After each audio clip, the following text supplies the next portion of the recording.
Y ahora me gustaría que pasáramos a un tema relevante. Guanajuato, un estado que es gobernado por el PAN, que tuvo por muchos años al mismo fiscal y que enfrenta diferentes problemas. Y para conversar al respecto, me da muchísimo gusto saludar al maestro Arnoldo Cuellar, que es periodista, director de PopLab y analista político. Arnoldo, qué gusto verlo por aquí. ¿Qué tal, Alex? Muchas gracias por darnos tu tiempo y buenos días a la audiencia. ¿Cómo estás? Muchísimas gracias a usted por aceptar.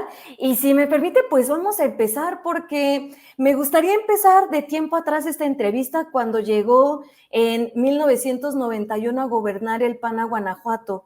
¿Por qué se dio el cambio del PRI al PAN y que hasta este momento todavía no ha soltado el estado?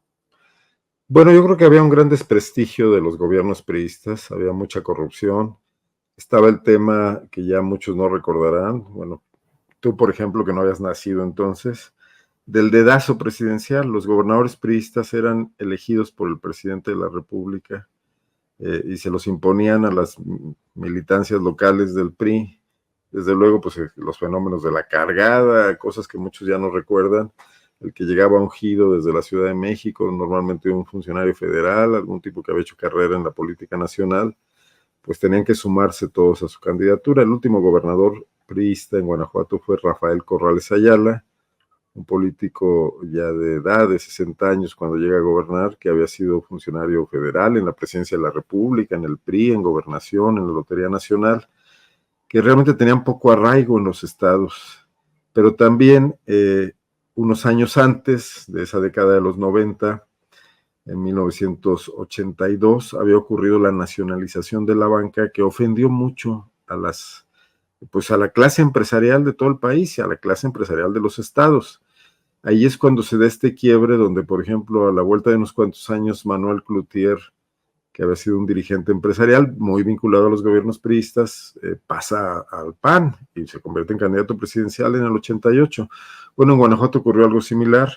Vicente Fox Quesada, que había militado en el PRI, en la CNOP, en la Federación de la Pequeña Propiedad, se pasa también al PAN, igual que otros empresarios, y contienden, ganan elecciones. En el 88 ganaron diputaciones federales y en 91 fue Vicente Fox candidato a la gubernatura, generó un movimiento importante, dio una pelea muy seria al candidato del PRI, que seguía siendo un enviado de la Ciudad de México, en este caso Ramón Aguirre Velázquez, había sido regente de la Ciudad de México, en esa época estaba también de director de la Lotería Nacional, aunque sí había hecho vida en el estado, tenía conocidos y todo, realmente su carrera política estaba hecha en la Ciudad de México, y fue el combate del empresario local, supuestamente impoluto, no corrupto, contra el político nacional que venía de un régimen muy cuestionado, del neoliberalismo en sus orígenes, con Miguel de la Madrid y con Carlos Salinas, y se da un resultado electoral pues apretado entre comillas, porque realmente Aguirre sacó 200,000 votos de ventaja sobre Vicente Fox en 1991, pero bueno, también había que descontar el fraude electoral, que en esa época no había un instituto electoral federal, la elección la organizaba el propio gobierno del estado a través de la Secretaría de Gobierno, y se dieron protestas importantes que obligaron a Carlos Salinas de Gortari a negociar con el PAN, a negociar con Luis H. Álvarez, que era el dirigente nacional, con Diego Fernández de Ceballos, que era líder en el Congreso, y porque ya había un entendimiento entre el PRI y el PAN para darle gobernabilidad a Carlos Salinas, que había resultado con un Congreso muy apretado como nunca en el 88. En 91 se había recuperado, y lo que quería era pues terminar su sexenio en tranquilidad, no tener problemas. Tenía problemas con la izquierda, con el Frente Democrático, con el PRD, no los quería tener con el PAN, y les entregó Guanajuato en una negociación política que entonces se conoció como la concertación, no una concertación, sino una cesión, palabra que creo que inventó Manuel Camacho Solís, si mal no recuerdo. Y entonces designan a un gobernador interino, que resultó ser el alcalde de León panista, que había ganado en 1988 la alcaldía por primera vez, Carlos Medina Plasencia. Es decir, el reinado del PAN en Guanajuato en 1991 empieza con una negociación política, no con un triunfo electoral. A partir de ahí, no han soltado el poder, Alex. Perdón por referirme a temas que han pasado hace tanto tiempo, pero creo que es necesario para entender. Justamente, ¿no? Y muchísimas gracias por este contexto.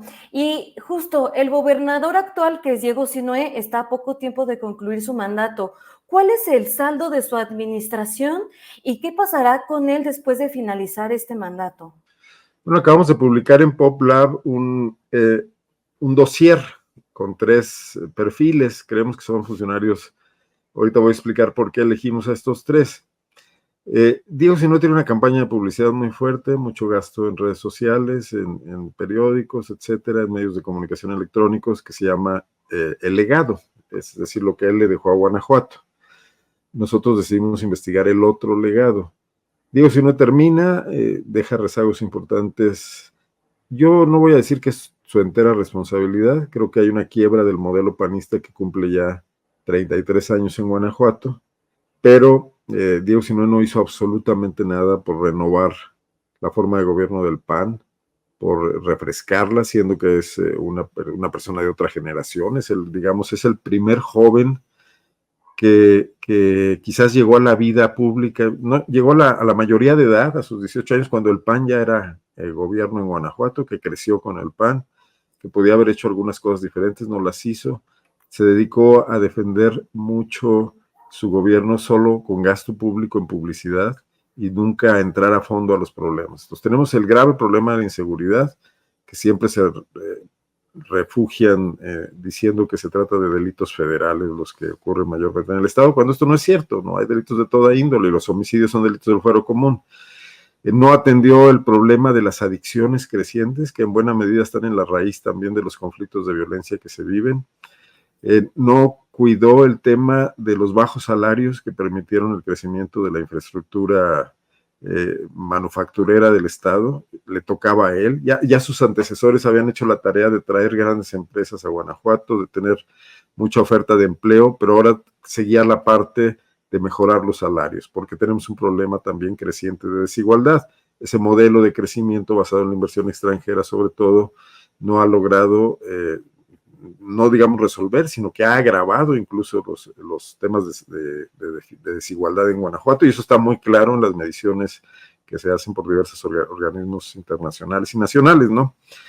Y finalmente tiene rezagos en materia educativa, y aunque presume tener el mejor sistema de salud del Estado, bueno, pues parte del tema de las adicciones tiene que ver con un problema de salud pública, no es un problema nada más de criminalidad. No solo es la venta de drogas, es el consumo y la afectación de las personas, de jóvenes, de estudiantes, de obreros, de individuos de todas las clases sociales y de todos los sexos, ¿no? Entonces, creemos que era muy falso el tema de presumir un legado cuando en realidad está dejando graves pendientes, a grado tal que obligaron a quien fue su candidata a sucederlo y que ganó la elección, que es Livia Denise García Muñoz Ledo, a plantear un nuevo comienzo como lema de su campaña y como marca del gobierno que va a iniciar en unos días, porque, bueno, pues por las insuficiencias con las que está recibiendo el Estado, ¿no?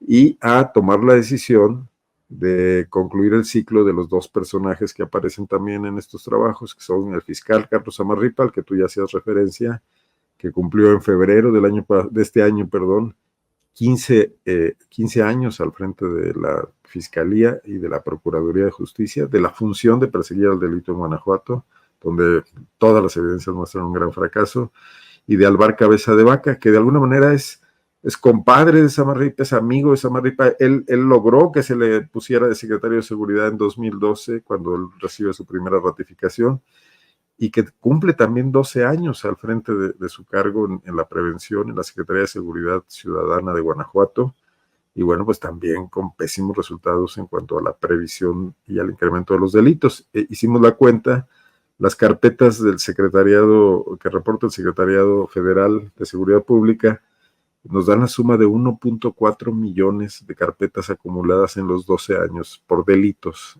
del fuero común en Guanajuato. El tema no es la acumulación, es mucho tiempo, 12 años, el tema es la curva, porque esto ha venido creciendo año con año, lo cual muestra una nula previsión, ¿no? y que no está teniendo ninguna eficiencia, aunque se presume en todos lados que obtienen premios, de estos premios que, bueno, pues creemos que se paga por ellos, se contratan a consultores para que vengan a hacer estudios que luego resultan en premios, pero todo en una gran simulación, ¿no? Los tres reportajes que presentamos, hechos por mis compañeras reporteras, Yajaira Gasca en el caso de Diego Sinué, Carmen Pizano en el caso de Carlos Samarripa y Melissa Esquivias en el caso de Alvar Cabeza de Vaca, pues son estudios un poco a profundidad en cada uno de los pendientes que heredan estos funcionarios. Diego de sus 6 años, Samarripa de sus 15 y Cabeza de Vaca de sus 12 años. Déjame decirte que encontramos cosas como esta que no se han mencionado.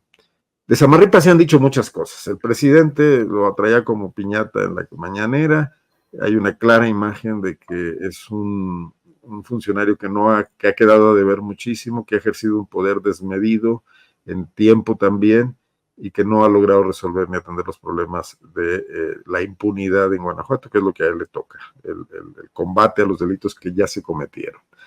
Sin embargo, lo que no sabíamos es que cada año recibió presupuestos crecientes. Cada año le daban más dinero. Los 3 gobernadores con los que sirvió, 4 si contamos a un interino en 2012, y que de cada año tiene subejercicios. O sea, ni siquiera se gastaba el dinero adicional que él mismo pedía. A partir de que la Procuraduría se convirtió en Fiscalía Autónoma, este dinero ya no regresa al Tesoro Estatal, al erario público estatal. Se queda en la Fiscalía. No sabemos si en forma de fideicomisos. Ellos niegan tener fideicomisos, pero se queda en sus cuentas y se ha ido acumulando año con año. Creemos con mucha certidumbre que de ahí es donde va a provenir el recurso para pagarle su pensión de lujo a él y a su Estado Mayor, digamos, a los funcionarios de su mayor confianza, porque se autoasignaron unas pensiones escandalosas que no tienen nada que ver con lo que cobran los funcionarios públicos y los empleados públicos de Guanajuato cuando llegan a la edad de jubilación, y que de alguna manera es el pago que le están dando para que acepte retirarse antes de que concluya el término constitucional que tenía, porque de estos 15 años todavía le faltaban hasta el 2028, le faltaban 4 años más, o sea, iba a durar 19 años de haber seguido las cosas como estaban, ¿no? Y esa fiscalía, sí, o sea, después de que Carlos Samarripa salga, ¿realmente se puede reformar? ¿Puede haber un cambio desde dentro? ¿O usted considera que va a continuar, digamos, por la misma línea que él trazó durante todos los años que estuvo al frente?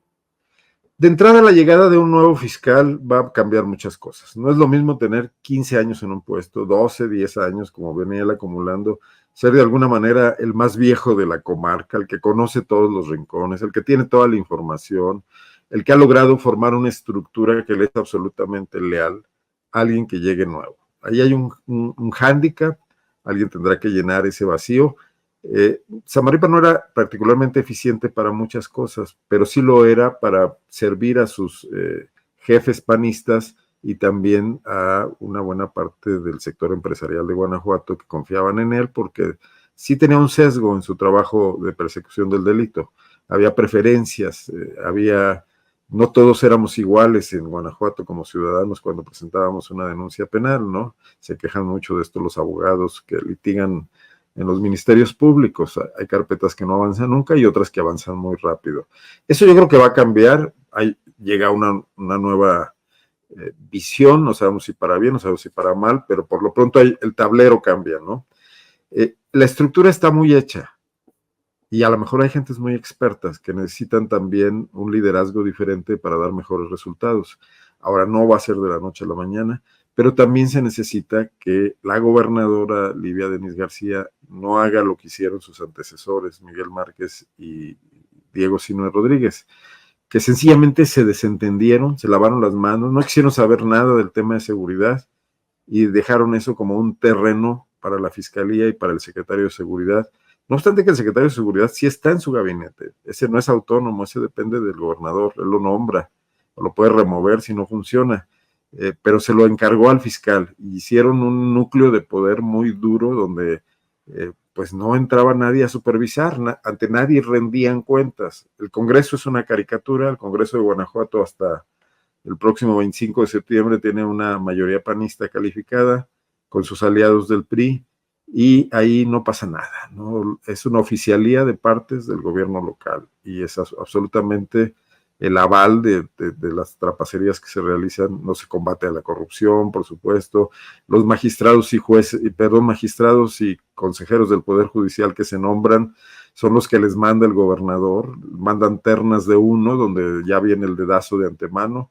En estos días, pasado mañana, jueves, van a hacer uno de los últimos nombramientos del sexenio de Sinue, una magistrada penal, va a ocupar una sala penal en Guanajuato. En medio del debate por la reforma y por el Poder Judicial no se toca, en Guanajuato el gobernador se va a dar el lujo de nombrar a su consejera jurídica magistrada por varios años, entiendo que por 7 años y con posibilidad de reelegirse, como premio de pago de marcha, ¿no?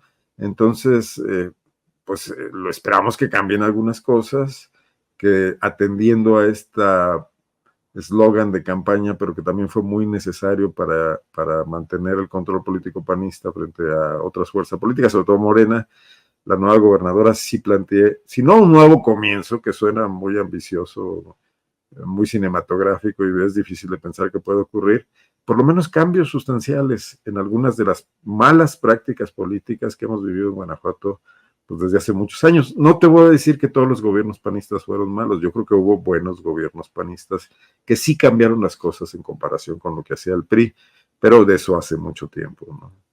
Arnoldo Cuéllar, periodista, director de Pop Lab y analista político, le agradezco muchísimo que haya aceptado esta entrevista y también, por favor, si podemos poner de nuevo la portada aquí está. Invito a la gente a que por favor pueda visitar Pop Lab y encontrar esta nota que nos compartió el maestro Arnoldo Cuéllar, y aquí ya nos contó que se divide en 3 partes. Por favor, a la audiencia, los invitamos a que le puedan echar un ojito. Maestro, le agradezco mucho y a reserva de lo que desea agregar, pues lo esperamos ahora en la Mensa Montessori de las 2 de la tarde. Nos vemos al ratito. Nada más decir que, bueno, yo estoy firmando ahí lo que es una introducción al trabajo, una presentación. Realmente el trabajo, si le dan clic ahí donde dice Diego, Samarripa, Álvar, incluso en la parte de abajo está la entrada a cada uno de los reportajes, donde se entra en profundidad en los 3 aspectos que quisimos pues revisar, profundizar, ¿no? Nada más, Alex. Muchas gracias. No, muchísimas gracias a usted y a todo el equipo de PopLab por traernos esta información. Gracias. Y felicidades por tu conducción, que parece que va muy bien. Ay, muchísimas gracias. Hasta luego. Hasta luego. Bien, pues fue el maestro Arnoldo Cuéllar, periodista, analista político y director de PopLab. Y también recuerden que lo pueden ver más al ratito en la mesa Montessori con Temoris Greco, con Arturo Rodríguez y en la conducción Marta Olivia López. Y también chequen este trabajo que la verdad es que sí está muy interesante. El día de ayer nos lo hizo llegar y la verdad es que creímos que les iba a interesar muchísimo todo lo que está pasando en Guanajuato, pues ya como lo comentaba Arnoldo Cuéllar con Diego Sinue como gobernador, que bueno, ya prácticamente está saliendo, Livia Denis, que es de la coalición Fuerza y Corazón por Guanajuato, que ya se quedó, y pues este fiscal que también ya está pronto a terminar su gestión. Entonces, por favor, les invito a que puedan echarle un ojito.